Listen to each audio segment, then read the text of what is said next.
నా పేరు ఎగ్గే మల్లేశం, ఎమ్మెల్సీ, తెలంగాణ రాష్ట్ర కుర్మ సంఘం అధ్యక్షుడిని. మా బీర్ల ఐలన్న ఎమ్మెల్యే ఆలేరు, విప్పు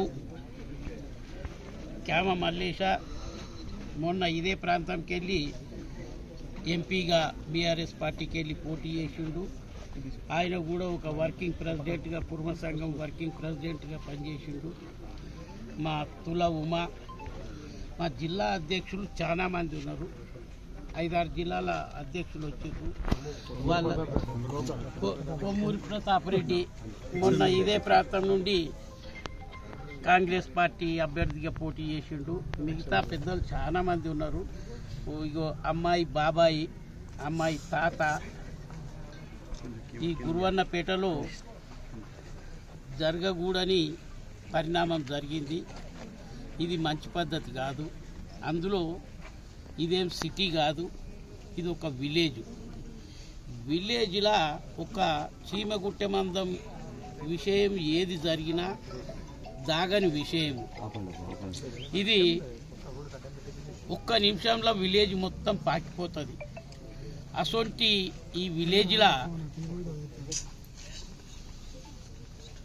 మైనార్టీ పిల్లగాడు, ఒక ముస్లిం పిల్లగాడు, ఒక కుర్మల అమ్మాయి, మైనార్టీ చిన్న అమ్మాయి తీసుకొచ్చి వాళ్ళ ఇంట్లోనే ఇది రేప్ చేస్తాం. అది ఎంతవరకు సమంజసం? ఇది అమ్మాయి కానీ అమ్మాయి కుటుంబానికి కానీ ఇది పెద్ద మచ్చ. ఇప్పటిదాకా మేము పోలీస్ కమిషనర్తో కానీ అందరితో మాట్లాడి వచ్చినాం. తగు న్యాయం చేయాలి అని చెప్పి మీడియా మిత్రుల ద్వారా కోర్టుకు కానీ పోలీస్ అధికారులకు కానీ మేము సంఘం ద్వారా ఒకటే డిమాండ్ చేస్తున్నాం. వానికి ఉరిశిక్ష చేస్తారా లేకుంటే ఎన్కౌంటర్ చేస్తారా? ఈ రెండే మాకు కావాల్సింది. న్యాయం జరగాలి అంటే ఈ రెండే విషయాలు జరగాలి. ఆ అమ్మాయిన మేము తీసుకుపోయి సంఘం ద్వారా మేము అడాప్ట్ చేసుకొని అమ్మాయిని మంచిగా చదివించుకుంటాం, పెంచుతాం, పెద్ద చేస్తాం, పెళ్లి చేస్తాం. కానీ వానికి కావురం ఎక్కి వాడు జేసీబీలు నడిపించుకుంటూ, హార్వెస్ట్ మిషన్ నడిపించుకుంటూ 4 డబ్బులు అయినాయి.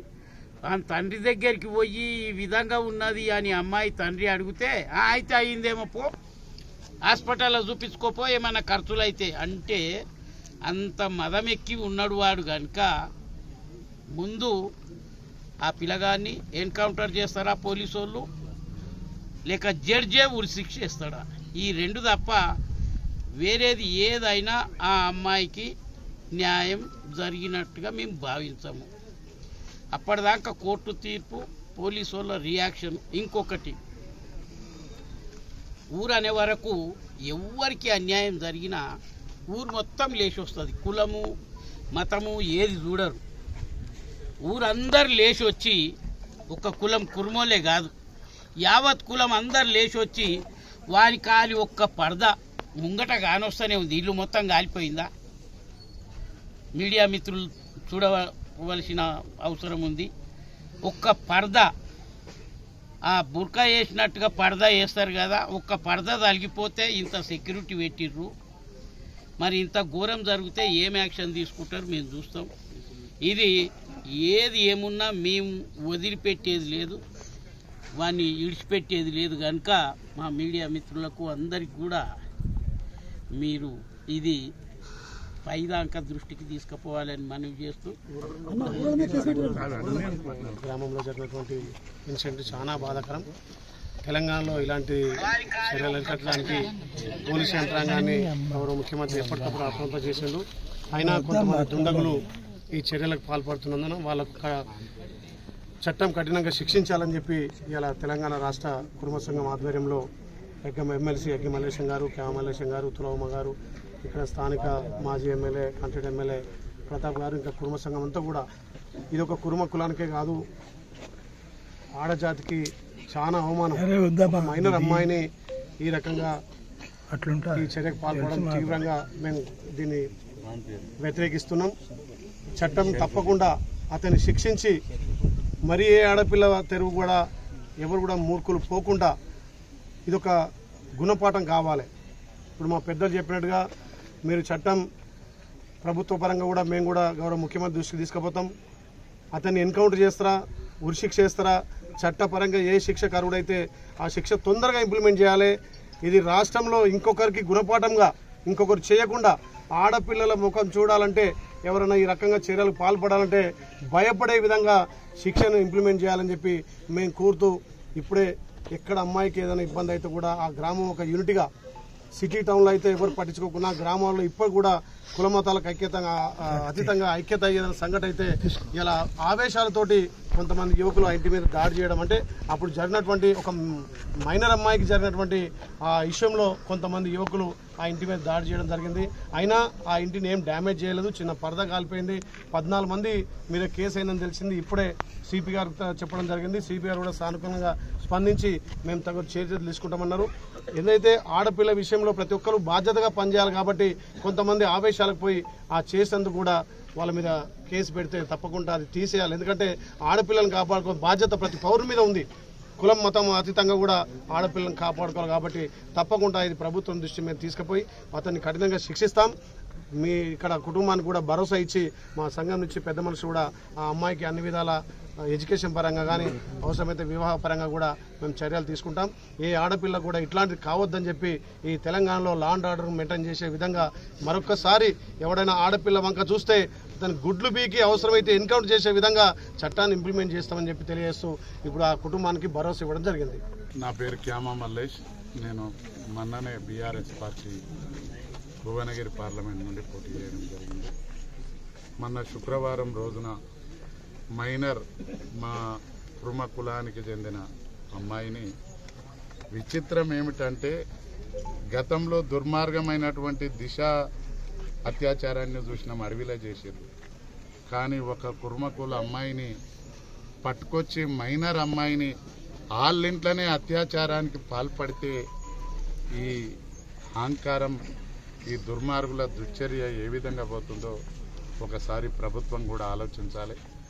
ఇవాళ హోంమంత్రిగా గౌరవ ముఖ్యమంత్రి గారు ఆనాడు దిశను ఒక అడవిలో ఒక డాక్టర్ అమ్మని అత్యాచారం చేస్తే ఎన్కౌంటర్ చేయడం జరిగింది. మరి ఇది అనాగరికమైన చర్య, ఒక ఆటవిక రాజ్యమా ఇది? గ్రామంలోనే తన ఇంట్లోనే తీసుకొచ్చి అత్యాచారం చేస్తే అతని పైన ఏ విధంగా స్పందిస్తారో ఒకసారి ముఖ్యమంత్రి గారు ఆలోచించాలి. హోంమంత్రిగా ముఖ్యమంత్రి గారి బాధ్యత పెద్దది, కానీ హోంమంత్రిగా వారు ఉండరు కాబట్టి ఒకసారి ఆలోచన చేస్తే బడుగు బలహీన వర్గాల మహిళకు ఒక అమ్మాయికి ఈ విధమైనటువంటి ఘోరమైన చర్య జరిగితే తక్షణమే స్పందించి అతన్ని ప్రైవేట్గా కూడా శిక్షించాలి. దిశ నిందితులకు మనకందరికీ తెలుసు, ఎన్కౌంటర్ చేసిర్రు. మరి మైనర్ అమ్మాయిని తీసుకొచ్చి వాళ్ళింట్లోనే రేపు చేస్తే మరి చట్టం ఏం చేస్తుంది అనే విషయం ఒకసారి ఆలోచించాలి. ఆ షారుద్దీన్ అనే నరరూప రాక్షసుని కుర్మ గొల్ల కులం ఈనాడు రాష్ట్రంలో బాగా బలంగా ఉంది. ఒక గొల్ల కుర్మ కులానికి చెందిన అమ్మాయిని ఈ విధంగా చేస్తే మేము కూడా చాలా మోటోళ్ళం. మా జాతి ఎప్పుడు కూడా ఏదో పప్పు తినేటోళ్ళం కాదు, మేము కూడా మదమాంసాలు తిని మాకు కూడా అన్ని చర్యలు చేసేది వస్తుంది. కానీ చట్టాన్ని చేతులకు తీసుకోవద్దన్న సంకల్పంతో ఈనాడు ఒక శాంతియుతంగా న్యాయం చేస్తుంది ప్రభుత్వం. ముఖ్యమంత్రి గారు స్పందిస్తారు, ఆ కుటుంబాన్ని ఆదుకుంటారనే సంకల్పంతో పెద్దలు రాష్ట్ర కుర్మ సంఘం అధ్యక్షులు ఎగ్గె మల్లేశం గారు, మా ఏకైక ఎమ్మెల్యే విప్ బీర్ల ఐలయ్య గారు, మరి మా మాజీ జిల్లా పరిషత్ చైర్మన్ తుళ్ళ ఉమక్క గారు, నాగేశన్న గారు, ఇతర పెద్దలు, రాష్ట్ర కుర్మ సంఘం మొత్తం ముక్త కంఠంతో ఉన్న పెద్దలందరూ కూడా ఇక్కడ రావడం జరిగింది. ఇవాళ నేను ఐలన్న ప్రభుత్వంలో ఉండు కాబట్టి కోరుతా ఉన్నా, ఇవాళ రాజకీయాలు కాదు, ఇవాళ మా జాతి బిడ్డకు జరిగిన అన్యాయం. ఏ బిడ్డ అయినా ఏ జాతి బిడ్డ అయినా ఇంత క్రూరత్వంగా ఈ రాష్ట్ర చరిత్రలో ఎన్ని రేపులు జరిగినా ఎక్కడనో అడవిలనో ఎక్కడనో చెట్లలోనో ఎక్కడనో పొదలలోనో జరిగినాయి. కానీ రేపు గురైన అమ్మాయి ఇంట్లోనే రేపు చేసిండంటే ఒకసారి సర్వ సమాజం ఆలోచించాలి. ముఖ్యమంత్రి కూడా స్పందిస్తేనే బడుగు బలహీన వర్గాలలో మీ మీద నమ్మకం ఏర్పడుతుంది. కానీ ఈ విషయంలో ముఖ్యమంత్రి గారు తాత్సారం చేస్తే బడుగు బలహీన వర్గాల మీ మీద ఒక ఏవగింపు మొదలవుతుందనే విషయాన్ని నేను మీడియా ద్వారా తెలియజేస్తూ పెద్దలు మల్లేశన్న గారు కానీ పెద్దలు ఐలన్న గారు కానీ మీరు ఇవాళ అధికార పార్టీలో ఉండరు, రాజకీయాలు కాదు నేను మాట్లాడడం, ముఖ్యమంత్రి గారి దగ్గరికి పోయి చెప్పే చనువు అర్హత మీకుంది కాబట్టి తప్పకుండా కుటుంబానికి చట్టపరంగా న్యాయం చేయాలి. మల్లేశన్న గారు చెప్పారు కులపరంగా సంఘపరంగా చేస్తామని. ధన్యవాదాలు. మీరు పిలిపిస్తే సంఘం అంతా కూడా వచ్చింది. అందరం కూడా రాష్ట్రంలో ఎక్కడ అన్యాయం జరిగినా పోతా ఉన్నాం. మీ నాయకత్వంలో కులానికి న్యాయం చేస్తూ ఉన్నాం. కానీ చట్టపరంగా కూడా ప్రభుత్వ పరంగా కూడా ఆ దుర్మార్గునికి ఖచ్చితమైనటువంటి కఠినమైనటువంటి దిశ లాంటి పనిష్మెంట్ జరగాలి. ఆ బాధిత కుటుంబానికి, ఆ నిరుపేద కుటుంబానికి ప్రభుత్వ తరఫున ఆదుకోవాలి. పోలీస్ శాఖ వారు చట్టం పరిధిలో కేసులు చేసిర్రు, సంతోషం, వాళ్ళ చర్యను అభినందిస్తూ ఉన్నాం. కానీ పోలీసు వాళ్ళు ఉత్తగానే ఏదో చిన్నగా ఎవడో ఆవేశంలో చిన్న ఏదో పడద కాల్చినంత మాత్రాన ఆ 13 మంది మీద కూడా కేసులు పెట్టొద్దని సిపి గారికి పెద్దలందరూ కూడా పోయి విన్నవించుకోవడం జరిగింది. సిపి గారు కూడా బాగా స్పందించారు. ఇది తక్షణమే ముఖ్యమంత్రి గారు చొరవ తీసుకొని తొందరలో ఆ కుటుంబానికి ఒక న్యాయం జరిగే విధంగా ఒక స్పందన ఉండాలని కోరుకుంటూ సెలవు తీసుకుంటాం.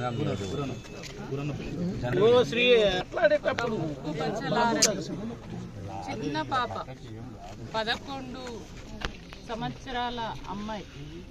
ఆ అమ్మాయికి జరిగినటువంటిది చెప్పుతుంటే వింటే నాకు కన్నీళ్ళు వస్తుంది, బాధ అనిపించింది. అంటే ఒక అభము శుభము ఎరగనటువంటి ఒక అమ్మాయిని ఒక మృగంలాగా, ఒక మనిషి కాదుగా ఆ రకంగా అమ్మాయి పైన దారుణానికి ఒడిగట్టడం నిజంగా చాలా బాధాకరమైనటువంటి విషయం.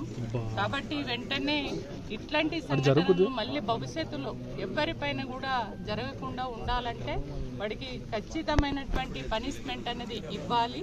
ఖచ్చితంగా అంటే దిశ టైంలో ఎట్లయితే అప్పుడు ఉన్నటువంటి ప్రభుత్వం చర్యలు తీసుకున్నదో అదే తరహాలో ఇక్కడ కూడా ఈ మూర్ఖుడికి ఆ పనిష్మెంట్ అనేది జరగాలని చెప్పేసి నేను డిమాండ్ చేస్తున్నాను. ఎందుకంటే కుర్మా సంఘం నుంచి అందరు కూడా రావడం జరిగింది, పెద్దలు కూడా అందరూ మాట్లాడిర్రు. ఖచ్చితంగా కుర్మా సంఘం అమ్మాయికి అండగా ఉంటుంది. ఒక మహిళగా ఆ అమ్మాయికి జరిగినటువంటి అన్యాయాన్ని నేను ఖచ్చితంగా తీవ్రంగా ఖండిస్తున్నాను. ఆ అమ్మాయికి ఖచ్చితంగా మా అందరి సపోర్టు ఉంటుంది. ఆ నేరస్తులు ఎవరైతే ఉన్నారో ఐలన్న చాలా స్పష్టంగా చెప్పిండ్రు, ఖచ్చితంగా వాళ్ళకి శిక్ష పడే విధంగా భవిష్యత్తులో ఇట్లాంటి సంఘటనలు జరగకుండా చూడాలని చెప్పేసి నేను డిమాండ్ చేస్తున్నాను. ఈ రాష్ట్ర ముఖ్యమంత్రి, ఎందుకంటే ఒక బలహీన వర్గానికి చెందిన ఒక కుర్మ కులానికి చెందినటువంటి అమ్మాయిని ఇందాక అన్న చెప్పినట్టుగా ఇంతకుముందు జరిగినటువంటి సంఘటనలు అడవిలోనో ఇంకెక్కడనో ఊరు బయటనో జరిగినాయి. కానీ వాళ్ళ ఇంట్లోనే వాడు మూర్ఖుడు తీసుకుపోయి అంత దారుణంగా అమ్మాయిని చేయడం అనేది ఏదైతే జరిగిందో అది మాటలలో చెప్పడానికే నాకు బాధ ఇబ్బందికరంగా అనిపిస్తుంది. కాబట్టి ఆ మూర్ఖుడు మళ్ళీ తిరిగి ఈ ఊరికి రాకుండా ఈ ప్రభుత్వం చర్యలు తీసుకోవాలని చెప్పేసి నేను డిమాండ్ చేస్తున్నాను. 3 రోజుల క్రితం ఈ గురువన్నపేట గ్రామంలో జరిగినటువంటి ఒక బాలిక పైన ఒక మృగంలాగా హత్య నేరాన్ని చేయడం జరిగింది. దాన్ని తీవ్రంగా వ్యక్తిగతంగా నేను ఖండిస్తున్నా, అదేవిధంగా కాంగ్రెస్ పార్టీ తరఫున కూడా తీవ్రంగా ఖండిస్తున్నాను. ఎందుకంటే ఇది చాలా ఘోరమైన విషయం. మైనర్ బాలిక పైన హత్య నేరం చేయడం సహించరానిది. మేము తప్పకుండా మొన్నటి నుండే మేము పోలీస్ అధికారులతో మాట్లాడుకుంటూ చర్యలు తీసుకోవాలని చెప్పి గట్టిగా చెప్పడం జరిగింది. వాళ్ళు సరైన విధంగా చర్యలు తీసుకుంటున్నారు. తప్పకుండా ఇలాంటి నేరము మళ్ళీ భవిష్యత్తులో ఎవరైనా చేయడానికి భయపడే విధంగా గవర్నమెంట్ నుంచి వారికి శిక్ష పడాలి, లేదా కోర్టు నుంచి అయినా పడాలి. ఇది లేటు కూడా కావద్దు, ఆలస్యం అయితే మళ్ళీ మర్చిపోతారు అందరూ. కాబట్టి ఈ నేరం జరిగిన వెంటనే శిక్ష కూడా పడితే ఇలాంటి శిక్షలు పడతాయని చెప్పేసి మిగతా వాళ్ళు కూడా బుద్ధితోని ఉంటారు, సమాజం బాగుంటుంది. ఈ సమాజంలో కులమతాలకు అతీతంగా, పార్టీలకు అతీతంగా ఖండించాల్సిన విషయం మేము పూర్తిగా ఖండిస్తున్నాం. తప్పకుండా మేము ఐలాండ్ గారితో ముఖ్యమంత్రి గారి దగ్గరికి వెళ్ళి విషయాన్ని చెప్తాం. వీరికి ఇంటి కుటుంబానికి కూడా కావాల్సిన సహాయం అందించేందుకు ప్రయత్నం చేస్తాం. బాలిక వరకు అదేవిధంగా శిక్ష పడే విధంగా కూడా మేము ప్రయత్నం చేస్తామని చెప్పి ఈ సందర్భంగా తెలియజేస్తున్నాం. మరొకటి పోలీస్ అధికారులను నేను కోరేది ఏంటంటే ఇటువంటి సంఘటన జరిగినప్పుడు స్పాంటేనియస్గా అప్పటిదప్పుడే ఈ ఊరోళ్ళందరూ కూడా కొందరు అతని నేరస్తులు ఇంటి మీద పోయి బెల్లు పెట్టడం కానీ రాళ్ళతో రుద్దడం రాళ్ళతో కొట్టడం కానీ లేకుంటే పరదా కాలవేయడం కానీ జరుగుతుంది. ఇది సహజం. ఇది అదేం తప్పు కాదు. ఇటువంటి ఘోరం జరిగినప్పుడు సమాజం స్పందించి ఆ విధంగా చేస్తుంది కాబట్టి వాళ్ళపైన నేరాలు ఉండొద్దు. 13 మంది 14 మందికి శిక్షలు బుక్ చేసినారు, నేరస్తులుగా బుక్ చేసినని తెలుస్తుంది. అవి మొత్తం కూడా మాఫీ చేయాలి. వాళ్ళందరి మీద ఏ కేసులు పెట్టొద్దని చెప్పి కూడా నేను అధికారులను కూడా కోరుతున్నా. ఎందుకంటే ఇలాంటి సంఘటన జరిగినప్పుడు స్పందిస్తుంది సమాజం. స్పందించినప్పుడు ఏదో ఇటువంటి జరుగుతాయి చిన్నవి. కాబట్టి మానవతా దృక్పథంతో పోలీసు అధికారులు కూడా ఆలోచించి వీరిపై గ్రామస్తులపై కేసులు ఎత్తివేయాలి. అదేవిధంగా ఈ నేరస్తులపై ఇమీడియట్గా శిక్ష పడేట్టు చూడాలని చెప్పి డిమాండ్ చేస్తాం. మా వంతు సహకారం ఎప్పటికి ఉంటుంది. నా వ్యక్తిగతంగా కానీ ప్రభుత్వం తరఫు నుంచి కానీ ఐలాండ్ తప్పకుండా ముఖ్యమంత్రి దగ్గరికి వెళ్తాం. ఈ మన పాపకు సరైన విధంగా సహాయం అందే విధంగా చేస్తామని చెప్పి తెలియజేస్తాం.